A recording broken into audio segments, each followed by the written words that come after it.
What's going on, guys? Cameron here at the Canadian Gamer coming at you with another video. Now today we're going to hit up a retro video game store in the city that I haven't gone to in a couple of years. Now, full disclosure, the reason why I haven't gone there in a couple of years is because the last time I was there was on a Saturday, and I think I walked in around 4 or 5 o'clock in the afternoon, and it was either the owner or the employee. He more or less tried to kick me out. He was like, we're closing in a couple of minutes. And that rubbed me the wrong way. When you have an experience like that, I'd almost rather go out and pay more for a game that he's selling that might be a little bit cheaper, just out of spite. But I haven't been there in a couple of years. So basically what I'm going to do, I'm going to go in there, and I've got my list here of a couple of games I'm looking for. Because like I said, I've pretty much wrapped up everything as far as the older consoles are concerned. But I am looking for Paradise Pool for the PS2. I don't think that would be too expensive even at the retro store. Darkest Days on the Xbox 360 could be one of the rarest games on the Xbox 360. I'm definitely on the lookout for that.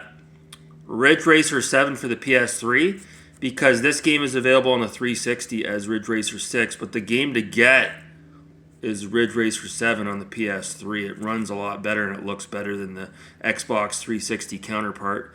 Hot Shot Racing for the PS4. I'd like to get that as a physical copy. I don't want to download that digitally. So if they have that, I'll pick it up.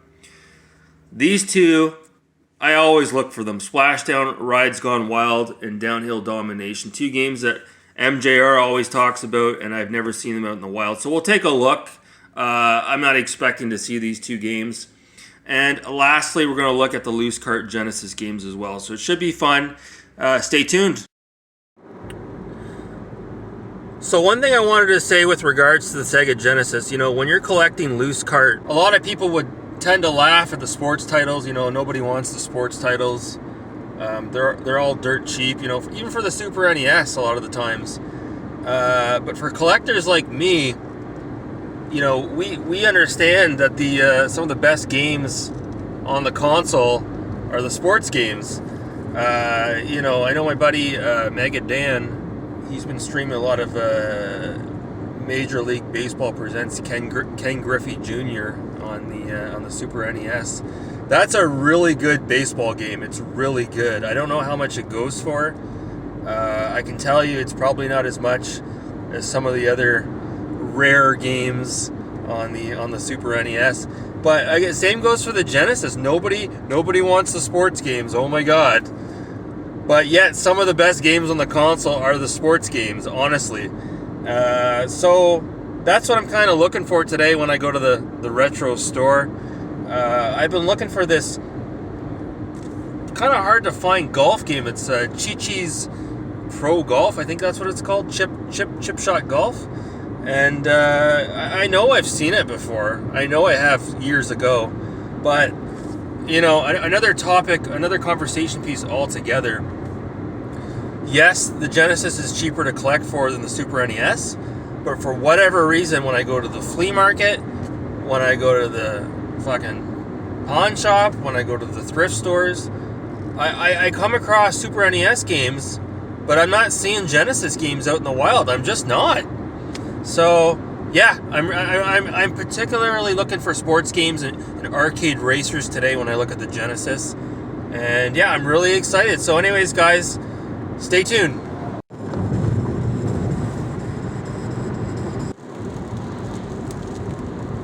Alright, I'm just about there. I just want to say, I just saw a Dodge Neon on the road. I haven't seen one of those in years. Often thought as one of those Chrysler vehicles from the 90s that are basically dead and off the road. They don't exist. I saw someone driving a Dodge Neon moments ago, folks.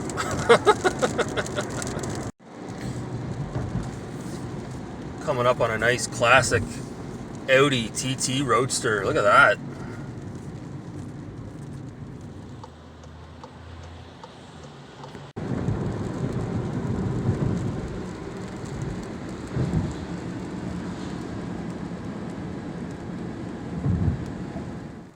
All right, here we are.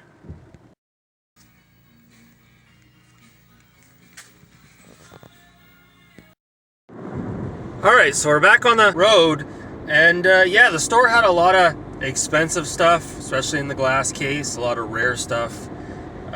You know, games that I had picked up back in the day at this store, as an example, Fatal Frame 2 Crimson Butterfly for the original Xbox. I think I paid $50 for that at this location a couple years ago.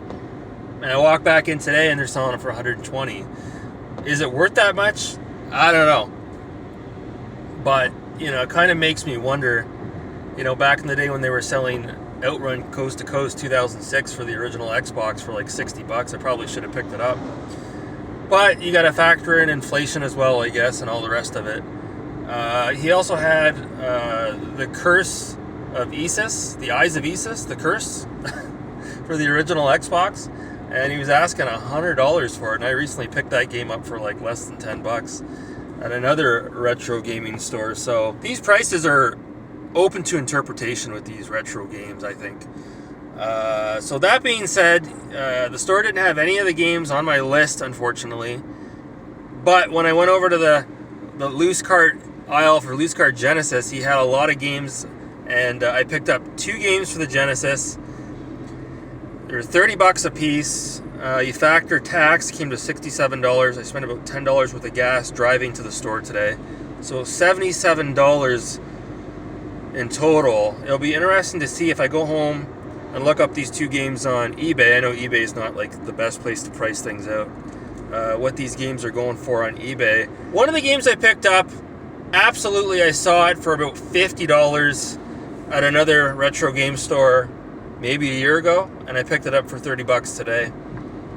And the other game, it's a Taito game.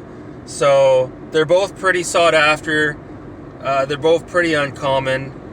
And they're both kind of getting up in price as the collectors try to chase these 2 games down. So I paid, like I said, $60 for these 2 games. But these 2 games are probably going to continue to go up in price. So anyways, we're almost home. When I get back, we'll finish things off in the games room, and I'll show you guys what I picked up. Hopefully you enjoy this. Stay tuned. Alright, so we're just in the Genesis room here. Forgive me for the sun that's coming in, the glare. Yeah, so I want to show you guys my recent pickups, but before I do that, I wanted to actually talk about a few things here. Horizon Chase Turbo. I'm just about done that game. I played that till 1 in the morning last night, so once I'm done, I'll put out a quick review on that game. I don't want to go too in-depth. I'm thinking about picking up the Senna DLC. Let me know if you guys want to see that. I can download it and stream a little bit of that as well. The other thing I do want to mention here, some housekeeping notes. As I add to the loose cart Genesis collection, I'm trying to sort of downsize as well. So this game here is the next to go. And that's the Minister. I don't have the light gun for the Genesis. I don't have it, so there's no point having this in the collection. Now, when I was at the retro game store, they did have a couple copies of Sonic the Hedgehog. It's pretty common. They had a lot of copies of Sonic 2, which has to be the most common game on the Genesis. But what they didn't have was they didn't have Sonic 3 and they didn't have Sonic and Knuckles. Again, I can't seem to find those out in the wild.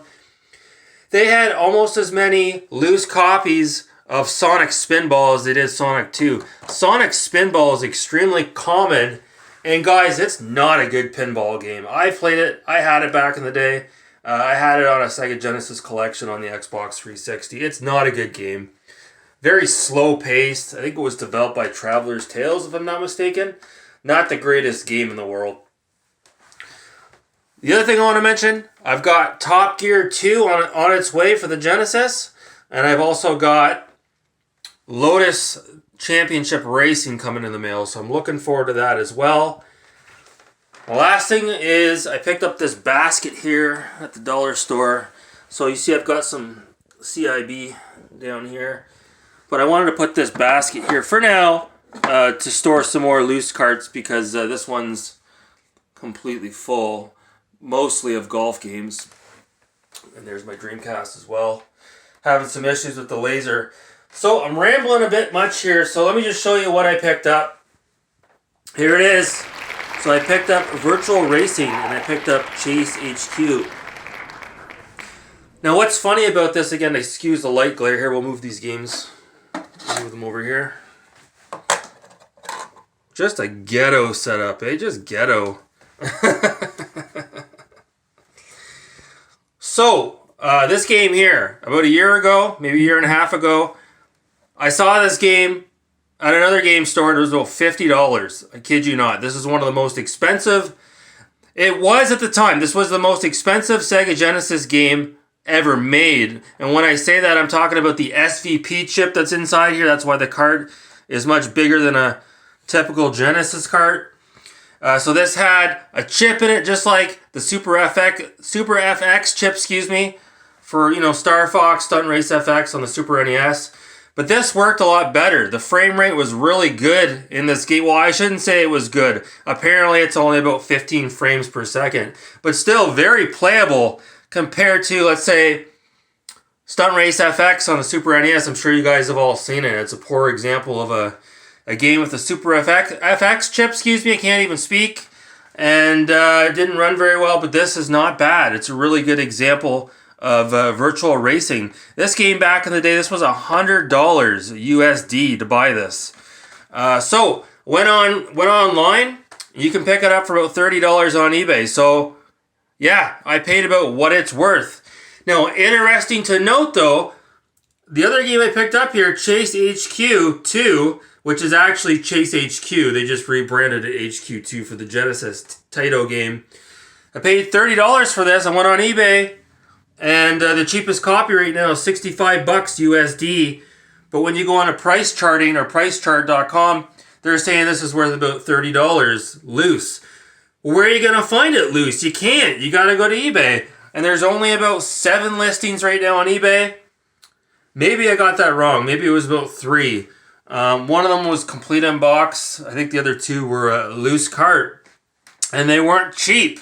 So yeah, I paid about as much as what this is worth here. Looks like it's gone down in price.